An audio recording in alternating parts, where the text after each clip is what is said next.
Hey everyone, welcome to my channel. So today we are going to continue with our reviews of the Cutler Family series by V.C. Andrews. Going straight into the second book, Secrets of the Morning. So this is the second book in the series. I already have a video on Dawn, the first one, so I'll try to figure out how to link that below. So if you didn't watch that one, you can go watch it now. So you know what, you're at least a little bit in the loop of what's going on in this one. So the last video I made was super long, super rambly, took forever to edit, was just overall a pain, and I feel like I've kind of learned from my mistakes a little bit. So I'm going to streamline this one. Let's keep it under the 40-minute mark this time if we can, and we're just going to jump right into it. So first we're going to go through the cover, the inside photo, and then I'll jump right into the synopsis and the review. So the cover of my copy looks like this. We got our girl Dawn in the sun, and clearly she's in New York City. I guess this is like the Chrysler building. These are just other generic New York buildings, but she's here, she's in New York. The first book ends with her on a plane going to New York City to performing arts school, and that's where this book opens up. It's a direct continuation, like no time has lapsed between the two. So the inside picture is amazing again, but so I have some actual questions about this, and if anyone has any insight and you want to like leave a comment, that would be cool, because I've just been confused. I've been confused since I was a child. So this is clearly Dawn looking very, I don't know, like very prim and proper with her stance. I always found like the way that her legs were crossed to be very fancy. This is clearly Clara Sue serving face. Also, I thought she was supposed to be fat.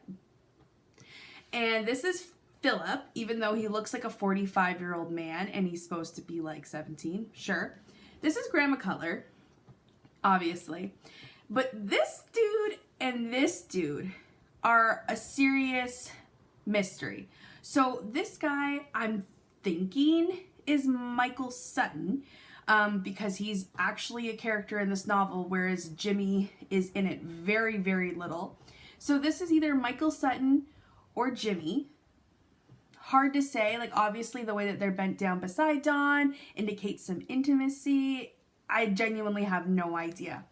This up here is fucking Mystery Man 5000. Is it Randolph? Because that would make sense, him next to the grandmother. But why is he so pissy? I don't really, like, Randolph is not that character. Who is he looking at like that? I have no idea. So if that's not Randolph, is that Michael Sutton? Is that Jimmy? Who the fuck is that man? I really don't know. I've always just kind of assumed that it's Randolph. But it literally makes no sense why it would be him. But in the whole story, it just takes place at the school, in which the only real, like, the male character there is Michael. But that would not be him. That just would not be him. And then she goes to the Meadows, and the only guy there is Luther, and that's clearly not Luther either. It's some man in a suit. So I have no idea who this guy is. And there's your people. Again, don't know why Clara and Philip, and honestly even Dawn for that matter, why they're all 45 years old now. But sure, that's the look. I love it, I guess. I don't know. This is not my favorite cover just because all the other covers, it's very clear who is who. I don't know. I don't like this mystery. Who the fuck is this guy? He looks nice, which makes me think he might be Jimmy. But then for Michael Sutton to not be on the cover of this book seems like a total misstep. So anyways, that's our cover. So as I already said, this book kicks off exactly where Dawn ends. Dawn ends with Grandmother Cutler being like, I'm fucking over you. You can go to a school for the performing arts in New York. And Dawn's like, LOL, sure, cool. And of course, it's worth noting that not unlike every other V.C. Andrews character, Dawn is, of course, exceptionally talented and exceptionally humble, of course, because like those go hand in hand. Basically, school starts off that her classes are really great. All of her teachers are so impressed. She gets chosen for some fancy piano teacher class because she's such an exceptional piano player as well as singer. She has a new roommate, her best friend Trisha, who Trisha turns out to be one of like the actually only good characters in any V.C. Andrews books. And by good, I mean genuinely a kind person who's intelligent, who doesn't like make crazy rash decisions. She's like a completely normal person who stumbled into a world of insanity. So anyways, Trisha is a really nice character. Smart, kind, genuinely a really good friend for Dawn, which is good because Dawn never really seems to have any friends, so good for her. So because Dawn is such an amazing singer, she is selected to join a super special singing group with a Broadway star, some guy named Michael Sutton. What does this guy sing? What does he do? How has everybody heard of him? But he's just a famous singer. So Dawn's been selected to join Michael Sutton's super special singing star singing group for the super kids. And then after the very first lesson, Michael invites Dawn out for coffee afterwards, and he immediately begins grooming this bitch for the sexy times. It is so quick that it happens. I didn't remember it happening like that, but it happens so quickly that 30-year-old me reading is like, okay, this is not Mr. Michael Sutton's first time doing this, because he like lines him up, man, easy. So of course, Dawn, being A, naive, and B, a V.C. Andrews character who is always desperate for love that she didn't get from her family, she laps up all of the attention Michael is giving to her, and it is completely easy. So I'm pretty sure in this book Dawn is 16, and I think it's mentioned somewhere that Michael Sutton is in his early 30s. So no bueno. So this book is definitely divided into two very separate acts. And Act 1 is mostly her and Michael being in love, a little bit of D and P, and her planning their future together as being singing stars and whatever. He makes it seem like he really loves her. She spends a lot of time at his apartment, meanwhile lying to everybody else about where she's going, what she's doing, and lying to Jimmy, who is in the army now overseas, and is desperately in love with Dawn, because of course. Again, of course, you knew this was going to happen. Dawn winds up pregnant. Shocker. So she goes over to tell Michael. Michael, surprisingly, for such like a Weasley little guy, he seems super stoked about it. He's super excited, immediately making plans about getting a nanny, because everybody in V.C. Andrews is incapable of raising their own children and has a nanny. But they're getting a nanny, they're gonna have this baby and then continue their singing career together, and it's gonna be beautiful, it's gonna be magical, blah, blah, blah, blah, blah. Well, the next day, Dawn wakes up, the party's over, Michael has fucking dipped in the night, he is peaced out. He left the school, he put like a note on the door, like gone to some, you know, whatever show that he was casted in Europe, didn't tell Dawn anything, just completely fucking dipped. This 30-year-old man takes advantage of her, tells her that they're in love and that they're going to be married and that they're going to be together. She thinks that, because she's a couple months pregnant, she thinks that she's going to raise this child with him. She goes over to his house, I believe it was on Christmas Eve, and knocks on the door, and he doesn't fucking live there anymore. And there's some next guy there, and Dawn is, of course, what the fuck? He was just here. This is all of his stuff. There's the Christmas tree that he got me and all of the presents that he's wrapped underneath this tree. Like, what are you saying that he's not here? He must be here. And that the other guy who's like, Who is this crazy bitch? Get out of my house. I don't care about this. Your man's not here. He goes over to the Christmas tree and the fucking Christmas presents are empty. They are empty wrapped boxes. We got a whole scene of Michael bringing in the gifts and putting them under the tree and being like, oh, the tree needs gifts. It looks so lonely, looks so sparse. These were empty boxes, okay? This is like sociopathic behavior to go through all of the effort to get these boxes and to wrap them up and to come up with the lie about putting the presents there. What did he think was going to happen on Christmas morning? Because he didn't know Dawn was going to be pregnant.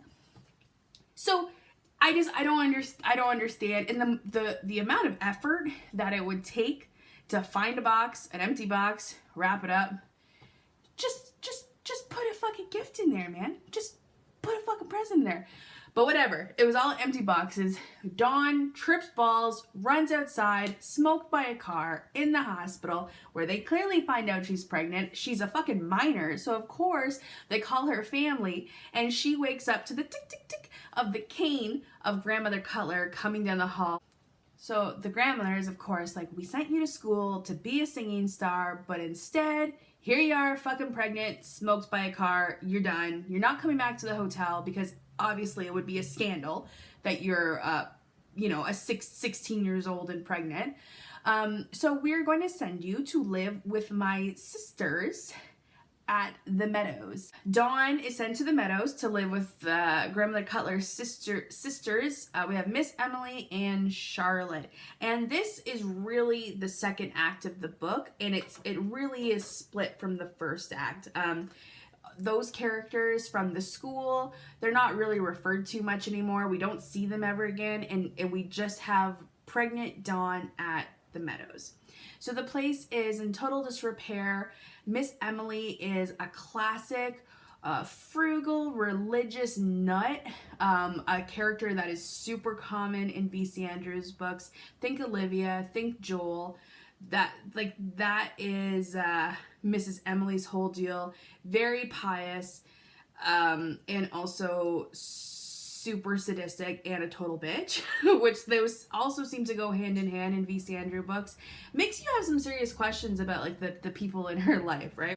And then we have Miss Charlotte, who seems to be developmentally handicapped to some degree, but she also seems very much like sheltered and emotionally stunted by her overbearing and cruel sister, Miss Emily, who is her caretaker. It's like, clearly Charlotte has some disabilities, but it's also clear that she is a lot more aware of what's happening and understands a lot more than maybe people give her credit for. And they probably have like kept her in that childhood state in a lot of ways. But of course, Miss Emily is evil and a bitch, and Miss Charlotte is sweet and kind and is really excited that Dawn is there because she's just excited for a friend, for some company, right? So Dawn obviously is not stoked about being there. All of her things have been removed. Like they've thrown out her purse, they threw out all of her clothes. She only has like a shitty sack dress to wear. They stuck her in some tiny, even though it was a mansion, they stuck her in some tiny room without a window, which Dawn is seriously perturbed about because Dawn mentions this window I think like 6 or 7 times in this book. It's like, that's your problem? The window. You don't have underwear. They haven't given you a pair of underwear to wear for 6 months, but your concern is the fucking window in your bedroom. Priorities, bitch. Like, okay. But so basically, Miss Emily hates Dawn, thinks that she's a sinner, blah, blah, blah, blah, blah. Also hates Grandmother Cutler for being rich and fancy because, of course, Miss Emily thinks that that is a sin. And that, I guess, it's revealed throughout the second half that Grandmother Cutler was like the dad's favorite, and probably that made Miss Emily pretty salty about that shit too. So Dawn is to spend the remainder of her pregnancy at the Meadows. Miss Emily is a midwife and will help her deliver the baby when it's time. But in the meantime, that bitch gonna work. Miss Emily basically treats her like a slave. makes her like scrub the floor on her hands and knees every day, like all sorts of like completely stupid chores, just total busy work. And if she doesn't do it properly, she has to do it again. If she's sick, if she has morning sickness, she has to do it again. She's only given like fucking gruel to eat. She's starved at one point for punishment for who the fuck knows. Not clean this banisters good enough or some dumb shit. And then the last character at the Meadows is a handyman named Luther, who seems gruff and uninterested in Dawn, doesn't give a shit. He just stays on to do like handyman work at the Meadows, chopping wood, etc. It's unclear if this man is paid or what. He doesn't seem to be. He probably is just getting some kind of room and board. And that's his fucking deal. Like, we learn later on in the book, as more of like the secrets of the Cutler family are revealed, that Miss Charlotte had a baby herself, which is super fucked up. Super fucked up. I couldn't really remember because I had read these books when I was a kid, but I was just so certain when they started mentioning Miss Charlotte had a baby. I was like, oh, 100%. 100% Grandpa Cutler like was raping his daughter. That is just like, that's just a given in any Sanders book. But no, it was actually Luther. It was completely unclear if Luther raped and took advantage of Miss Charlotte, or is Miss Charlotte seeming, you know, cognitive disabilities? Is it related to the trauma of that event, or what? I really don't know. It seems as though Luther stays on to be the slave for these people because of his guilt over the situation, or Miss Emily holds it over him. It's not really made clear, and by the end of the book, when all of these characters are gone, you never see them again. Dawn does not return to the Meadows. It's just, it doesn't matter. Like, those are just mysteries that will remain mysteries forever. You just fill in the blanks and take your guesses, I guess. So yes, eventually Dawn, when she discovers all of this shit about the baby, Miss Emily scares the shit out of her in the hallway and chases her and yells at her and whatever. And Dawn goes into labor. She has her baby. Her baby is healthy. It's all good. She immediately names her baby Christy, which we'll get back to that because I definitely have some thoughts about that name, Christy. So immediately after having the baby, Dawn passes out. Miss Emily gives her some stank ass juice to drink, and Dawn is like in and out of consciousness for the next 48 hours or so. When she wakes up, she's extremely weak. She can barely move. She's just incredibly sick, and she's also just given birth. So, you know, her body has been through some shit. She can't find her baby. Her baby is nowhere. Miss Emily won't talk to her. Miss Charlotte is, you know, confused and just, you know, saying weird shit. Like, she doesn't even know what year it is anymore, right? Once Dawn kind of gets it together, she realizes that her baby is not there. So while this is happening, Jimmy is already on his way to the Meadows, of course. So he shows up right at the end, knight in shining armor, a very kind of dramatic rescue scene. So Jimmy shows up really just in the nick of time because Dawn and Miss Emily are in the middle of mass hysterics. Dawn is desperately looking for her fucking baby that was stolen from her. Miss Emily is just saying that your baby's not here now. Your baby is somewhere safe, and really wouldn't give her any more information than that. Jimmy gets there, and like literally he just like barges in through the door because he got some information from a letter that Dawn had gotten out to Trisha. So Jimmy shows up, is like, don't you fucking worry, I'm getting you out of here and we're gonna get this baby back. And Dawn is of course like, but you know, isn't it kind of awkward that I had a baby with the next man while we were supposed to be like in love and shit? Jimmy's like, yeah, but it's cool, I don't care at all. Like, let's never talk about it again and we'll just act like this is my baby and that's fine. And Dawn's like, oh, cool. And I was like, okay, that's how it would go in the real world. So that's the synopsis of the book. The book opens with her flying to New York and it ends with her driving away from the Meadows. It's a very succinct, very tight story that very much has a beginning and end, and those two scenes, Dawn in New York at the school and Dawn at the Meadows, they're very separate from each other, and they're very separate from the rest of the book. They're not at the hotel at all. Even Grandmother Cutler is just not really in that book at all. They're very isolated and separate, these two little stories. And I think that's what contributes to them really standing out in my mind. This is the standout book from this series for sure. And I think because it is so unique and so different from the other ones, there's no Clara Sue really in this book at all. So we're really just getting something new, some new stories, not the same old shenanigans at Cutler's Cove, which I really do like about them. I'm just going to talk about 3 things that I like about this book and 3 things that I don't like about this book.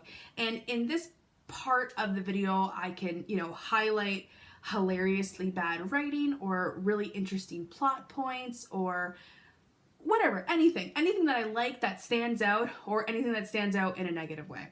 So I got some notes here in front of me that I'm going to be looking down to for a little bit. So the first pro about this book is I really actually like that Michael's character is Weasley as fuck. He is shady as fuck from the very beginning, shady through and through. And I like that, not because I like him. Obviously, Michael Sutton is a fucking scumbag, scum of the earth, garbage man. But I like that they allowed him to be this Weasley kind of character, and they didn't try to sugarcoat it with any other shit. There are very few male characters in V.C. Andrews that I could think of that are just genuinely bad and that they don't try to make sympathetic in some way. There's certainly, I think there's more female characters that are just like evil. They're just evil bitches, witches. But the male characters, they tend to be written in a more sympathetic kind of way.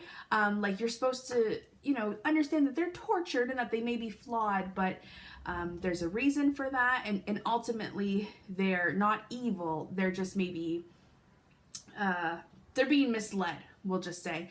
But no, Michael is a complete sleazebag. We get absolutely none of his backstory because it doesn't matter at all. And I love that they didn't try to make us sympathize with Michael, that we weren't supposed to like him. He's pretty slimy from the very beginning. Like I felt as a reader that I was not convinced that he was going to be a good dude, that this was all going to work out positively, even beyond the fact that I've read this book before and it's a V.C. Andrews book, so of course it's not going to be good for her, blah, blah, blah, blah, blah. Throughout their kind of relationship, there are a lot of red flags that Dawn doesn't see because she's 16 and incredibly naive. But there are a lot of red flags. Michael Sutton is just a douchebag. He was written as a douchebag and you weren't supposed to like him. And I really like that because there are a lot of other characters in V.C. Andrews books who are also douchebags through and fucking through, but they're clearly written in such a way that we, the readers, are supposed to like them, that we're supposed to feel for them, that we're supposed to, commiserate with them, or really we're supposed to understand why it is how they are, and that therefore it's okay. Immediately comes to mind, we have Paul and Beau to some degree. Those guys are both douchebags. Troy, king of the douchebags. But, all of those, Logan, oh my gosh, I'm remembering douchebags right now. But they're all written like you're supposed to like them. Michael Sutton is not. He's a fucking weasel, and I really, really like that, and I appreciate that. So that's one. The second thing I like is I like Charlotte's character. I think she's sweet. I think she's interesting, and I think she's just unique as a character in the V.C. Andrews universe. As the story goes along and you kind of get more and more questions about how much of this is a disability, and how much of this is related to trauma, and how much of this is her you know, putting on an act for her sister to not get punished. It's interesting. I've always really liked her character because obviously I like her in relation to Dawn because she's really kind and friendly and is, you know, kind of on Dawn's side. But yeah, I like her character, her unique kind of character. And for the third thing I wrote is that I liked the dramatic rescue at the end of the book of Jimmy barging in and saving Dawn. But the more I think about that, I don't really like that. I don't really like that for Dawn's character. It would have been nice to see her just be shit on for an entire book, but at least to fucking like claim some autonomy at the end and rescue her goddamn self. And to not just be like blown around by the tides lifelessly, like without any kind of control over her own circumstances at any given moment. So it would have been really nice to see Dawn save her damn self. But that's not gonna happen. And well, and with that being said, while I don't really give a fuck about Jimmy as a character one way or the other, it would be nice to see a little more self-respect from Jimmy too. Like, you guys told each other that you loved each other, even though you're siblings. You guys told each other that you loved each other, and there was like promises made about being together. And not only did she fuck some next man, she had his baby. So I don't know if really, like, if continuing a relationship with Dawn is really what's going to be good for Jimmy, you know, inside. I don't know about that. But that was what I put as the pro. I don't know. Maybe there's just two pros. I do really like this book. Don't think that indicates that I don't like it. But those are the only two kind of unique things that I thought were worth mentioning. So cons. The number one con, my major gripe with this book is I hate the name Christy for this baby. Nothing against the actual name Christy. The name Christy is cute, is totally fine. Yeah, it's just not a V.C. Andrews name at all. Like, at all. It has nothing to do with Dawn or with the sun or with morning or anything like that. I think that it's a total misstep. I don't really know what I would have gone with. Glory would have been okay. Morning would have been okay. Like that character from Extras. Dawn. Sun. Or Summer. That would have been cute. Anyways, they could have come up with something. Instead, they came up with nothing and just gave her a regular ass name. There was definitely other plot points that might have been questionable, but they didn't actually take away from my enjoyment of the book in any way, so I wouldn't really consider them a con. Overall, I actually really, really love this book. It is my favorite in the Dawn series. It's the one I always remember. I always remembered Michael Sutton's character as, even when I was a kid, being like, wow, I really hate this guy. I'm gonna be on the alert in my life for Michael Sutton's. Overall, I love Secrets of the Morning. This is by far my favorite book in this series. I love the unique settings. I love the two separate storylines. I love all the characters from the school, Agnes and Trisha and Michael Sutton.